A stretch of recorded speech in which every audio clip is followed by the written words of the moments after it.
I know some of the readers have told you that they were in an asylum or mental hospital. They've seen some of the horrors that can be done there. There's a reason I refuse I will go to an old folks' home. It's too reminiscent of the asylum, and I'll be damned if I ever become abused. I'm sure there are good ones, but I don't want to find out.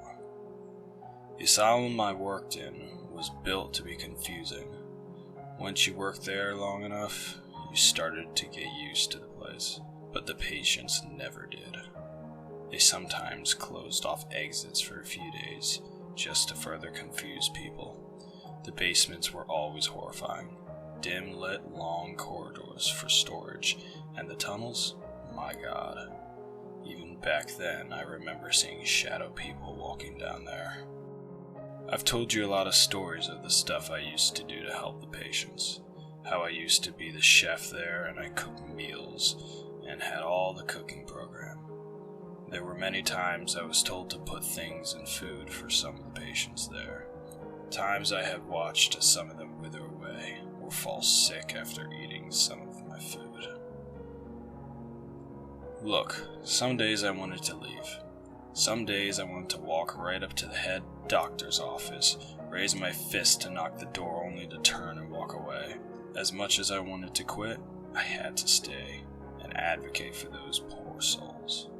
Some of them would never be able to be saved. But there were a few who might look at my face for a moment, feel warmth. In the 60s and 70s, you could be tossed into an asylum for most any reason. Some troubled children would even be sent to the asylum instead of going to prison. The thought of that, maybe they were just mentally ill. Truth was, the asylums knew that by accepting them it was more money. I remember seeing troubled girls and boys come in as frustrated teenagers who just needed love and acceptance from parents who gave them nothing, and they only left cold and empty. There was a young man named Joseph who was there because he was constantly secluded in his room smoking pot. His father said he never seemed to want to go outside or talk to anyone. He just wanted to smoke pot and stay in his room.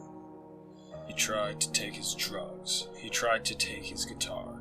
He tried to yell at him, but Joseph would find a way to get pot and would only go out when it was time for school. And even then, his attendance was less than acceptable. Okay, I had a lot of questions. How did Joseph get pot if he never left his room to hang out with friends? How did he get pot if he had no money? I watched Joseph on his first day in the kitchen. His hands were crossed around his chest and he had the usual teenage look that told me he wasn't interested in this stupid thing. Don't get me wrong, I was gentle. I never asked him to do anything because I knew he wouldn't. But I kept an eye on him to find out what he would be interested in doing. After a few days went by, I noticed he started taking an interest in baking of all things.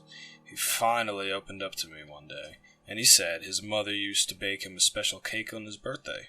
When Mom died, Dad didn't even cry for a day.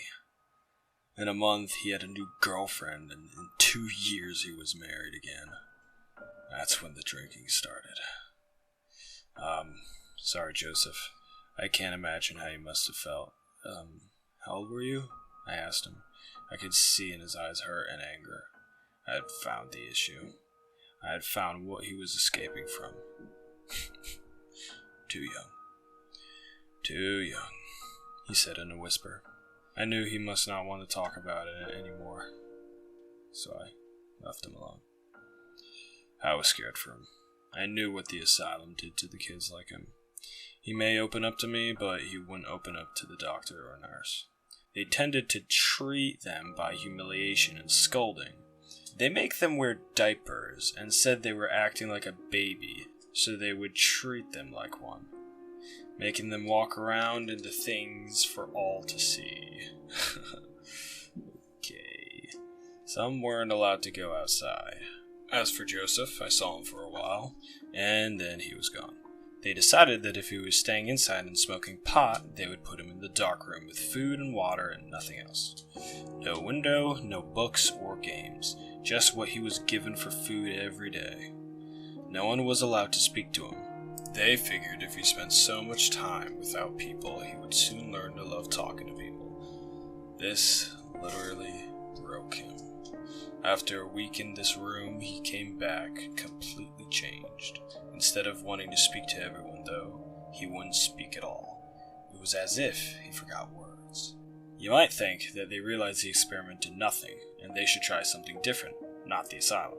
Instead, they put him back in the room for another week. It was at night when they did it. I was heading home when I heard him screaming at the top of his lungs, screaming for them to put him down, screaming that he would behave. I turned the corner and saw him being carried by 5 doctors, as they shoved him into a straitjacket and tossed him into the room. His screams didn't stop, though. As they shut the door, the screams continued, although muffled. I walked away for the night with my head down. There's nothing I could do for him. Next day comes, and I walked by the isolated cell they tossed him in. I couldn't look in a window like the other cells, but I just listened, and I could hear muffled cries. I shook my head, went back to the kitchen, praying that maybe they would let him out early.